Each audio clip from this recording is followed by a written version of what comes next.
Hello students, polytechnic liberal learning में आप सभी का स्वागत है। तो डियर स्टूडेंट्स, बीटी यूपी के अंतर्गत आने वाले सभी पॉलीटेक्निक संस्थान, चाहे वो गवर्नमेंट हो, एडेड हो या फिर प्राइवेट पॉलीटेक्निक्स हो, सभी के लिए बहुत ही महत्वपूर्ण अपडेट है जो कि बीटी यूपी की तरफ से जारी हुआ है, और वो है आपका आधार वेरिफिकेशन और फैमिली आईडी निर्माण के संबंध में। तो जैसा कि आप देख पा रहे हैं, बीटी यूपी की तरफ से लेटर है आज ही की डेट में, यानी 31/10/2023 का। विषय आप देख पा रहे हैं आधार ऑथेंटिकेशन एवं फैमिली आईडी निर्माण के संबंध में। तो आधार का ऑथेंटिकेशन या हम उसको वेरिफिकेशन भी कह सकते हैं, और फैमिली आईडी जो वन फैमिली वन आईडी की जो बात बहुत पहले हुई थी और मैंने इस पर एक वीडियो भी बनाया था, उसके निर्माण के संबंध में है। तो ये आप देख पा रहे हैं कि शासन द्वारा दिए गए निर्देशों के क्रम में संस्थान में अध्ययनरत छात्र छात्राओं का आधार ऑथेंटिकेशन एवं फैमिली आईडी का निर्माण किया जाना है। उक्त के दृष्टिगत आप सभी को निर्देशित किया जाता है कि परिषद के वेब पोर्टल btup.ac.in पर स्टूडेंट लॉगिन पर दिए गए लिंक के माध्यम से संस्थान में अध्ययनरत समस्त छात्र छात्राओं का आधार ऑथेंटिकेशन एवं फैमिली आईडी का निर्माण कराने का कष्ट करें। तो ये संस्थाओं को भेजा गया है कि आपके संस्थान में जितने भी स्टूडेंट्स अध्ययनरत हैं पॉलीटेक्निक में, उन सभी का आपको बीटी यूपी की वेबसाइट पर जाना है, वहां स्टूडेंट लॉगिन पर जाकर के आधार ऑथेंटिकेशन करना है और फैमिली आईडी का भी निर्माण करना है। तो दोनों बच्चों मैं आपको बताऊंगा अलग अलग, बिल्कुल स्टेप बाय स्टेप, ताकि आप अपना आधार वेरिफिकेशन या आधार ऑथेंटिकेशन कर सकें और फैमिली आईडी का निर्माण भी कर सकें। तो सबसे पहले जो यहाँ पर दिया गया है बीटी यूपी की वेबसाइट में जाकर स्टूडेंट लॉगिन पर कैसे हम जाकर करते हैं, उसको मैं जल्दी से आपको एक बार दिखा देता हूं। तो आइए स्टेप बाय स्टेप देख लेते हैं। तो सबसे पहले आधार ऑथेंटिकेशन या आधार वेरिफिकेशन के लिए आपको बीटी यूपी की ऑफिशियल वेबसाइट, जो कि आप जानते हैं btup.ac.in पर जाना है। वहां पर आप देखेंगे कि लॉगिन करके एक दिया हुआ है, आप देखिए home, about us, institute, syllabus, courses के बगल में दिया है लॉगिन। तो लॉगिन पर जैसे क्लिक करेंगे तो 3 लॉगिन आएगा, पहले स्टूडेंट लॉगिन, फिर एग्जामिनर लॉगिन, फिर इंस्टीट्यूट लॉगिन। तो आपको स्टूडेंट लॉगिन पर क्या करना है, क्लिक कर देना है। तो स्टूडेंट लॉगिन पर जैसे ही आप क्लिक करेंगे तो इस तरीके का एक अलग से एक्सटर्नल लिंक खुल करके आ जाएगी, एक पेज खुल करके आ जाएगा, जिसमें इस तरीके से आपको दिखाई देगा board of technical education Uttar Pradesh. और यहां देखिए ये सारी आपको लिंक या टैब आपको दिख रहे हैं, home, student login, student registration, forgot password. तो आप यदि फर्स्ट टाइम आए हैं तो आपको स्टूडेंट रजिस्ट्रेशन पर क्लिक करना है। यहां महत्वपूर्ण बात यह है कि ये पेज आपको इस तरीके से तब दिखाई देगा जब आप लैपटॉप या फिर कंप्यूटर पर इसको खोलेंगे। यदि आप इसको मोबाइल पर करेंगे तो आपको ये सारे ऑप्शन दिखाई नहीं देंगे, खाली आपको स्टूडेंट लॉगिन का आपको ऑप्शन दिखाई देगा। तो यहां महत्वपूर्ण बात यह है कि फर्स्ट टाइम यदि आप रजिस्ट्रेशन कर रहे हो, आपने इसके पहले स्टूडेंट लॉगिन कभी प्रयोग नहीं किया है, तो आप कंप्यूटर या लैपटॉप में उसको खोलिए, सेम इस तरीके का दिखाई देगा।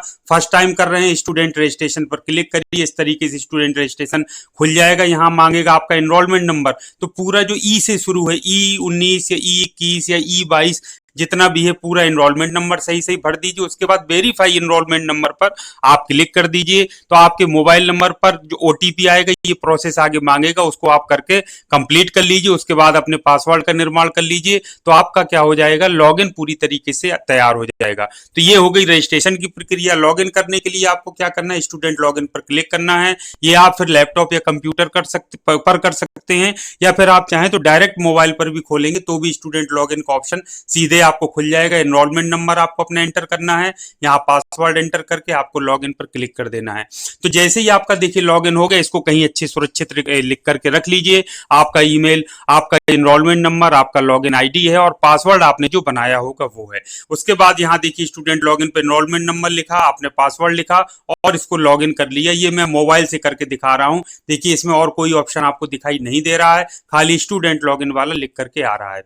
आगे बढ़ते हैं तो आपको इस तरीके से जैसे ही लॉगिन आप कर जाएंगे तो आपके स्टूडेंट में अंदर जब आप देखेंगे तो स्टूडेंट वर्क स्पेस यहाँ अभी खाली दिख रहा है। इस तरफ डैशबोर्ड लिखा है, वहां ई सेवाएं छात्रों के लिए, और दूसरा नीचे लिखा है आधार वेरिफिकेशन। तो आपको क्या करना है, इस आधार वेरिफिकेशन में क्लिक करके आपको आगे प्रोसेस करना है और अपना आधार ऑथेंटिकेशन या फिर आधार वेरिफिकेशन अपना कर लेना है। अभी कई बार क्या होता है, वेबसाइट कई बार स्लो चलती है, तो उसमें कई बार एरर आ जाती है। तो हो सकता है एरर आए, तो परेशान नहीं होना है, 1-2 दिन वेट करके आप आपको कर लेना है, इंटरनेट जहां फास्ट हो, और कोशिश करिए कि कंप्यूटर या लैपटॉप से आप उसको करें तो आसानी से हो जाएगा। इसके अलावा मैं आपको बता दूं कि ये जो online TC, online character certificate या जो भी ऑनलाइन सुविधाएं हैं वो भी आपको इसी पोर्टल के माध्यम से मिलती हैं। तो जो पुराने स्टूडेंट्स जो पास आउट हो चुके हैं वो ऑनलाइन टीसी के लिए, ट्रांसफर सर्टिफिकेट के लिए, कैरेक्टर सर्टिफिकेट के लिए या अन्य इस तरीके की सुविधाओं के लिए जो अप्लाई कर रहे हैं वो भी इसी पोर्टल के माध्यम से करते हैं। तो ये आपको इसका लॉगिन आईडी, पासवर्ड क्रिएट कर लेना बहुत आवश्यक है। इसको आप जरूर बना लीजिए और इसको आगे भी आपके बहुत काम आने वाला है। तो इसमें आप देखिए ई सेवाएं छात्रों के लिए कौन कौन सी है। जैसे हम इस पर क्लिक करेंगे तो इस तरीके से सारी की सारी जो सेवाएं हैं वो आपको यहाँ देखिए खुल करके आ जाएंगी।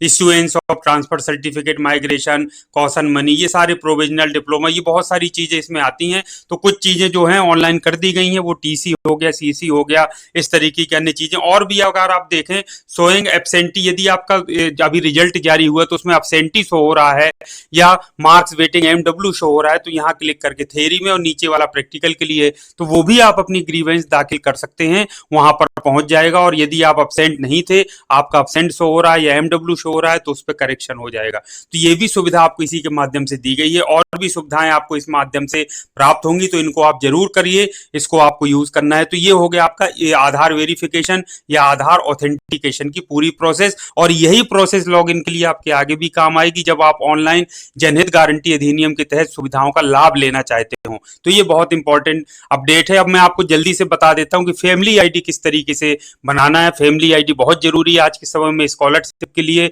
या कोई भी जो आप गवर्नमेंट से सब्सिडी चाहते हैं या कोई भी सुविधाओं का लाभ लेना चाहते हैं, तो गवर्नमेंट ने ये निर्धारित कर दिया है कि फैमिली आईडी या फिर राशन कार्ड जरूर होना चाहिए। तो फैमिली आईडी रहेगी तो आपके पास राशन कार्ड नहीं है, तो फैमिली आईडी से आपका पहचान हो जाएगी और आप किसी भी आगे चलकर की सभी सुविधाओं का लाभ आसानी से ले सकते हैं। तो आइए फैमिली आईडी का निर्माण कैसे करते हैं वो मैं आपको जल्दी से दिखा देता हूं।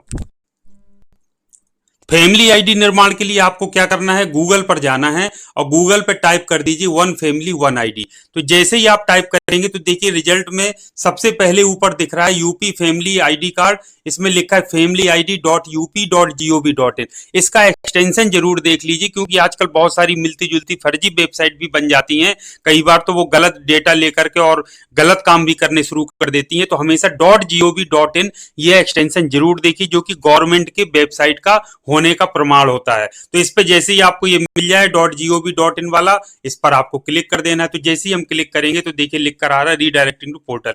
देखिए फैमिली आईडी, एक परिवार एक पहचान, सभी परिवारों को मिलेगी फैमिली आईडी, लोक कल्याणकारी, और ये सारी चीजें आप इसके बारे में और जान सकते हैं। आप इसको हिंदी में भी देख सकते हैं। ये देखिए पूरा हिंदी में लिखा है, एक परिवार एक पहचान। तो ये बहुत सारी चीजों के लिए काम आने वाला है आगे चल के जॉब के लिए। अब आपको रजिस्ट्रेशन करना है, तो यहाँ तीन जो हॉरिजेंटल या क्षैतिज लाइन बनी है, इस पर आपको क्लिक कर देना है।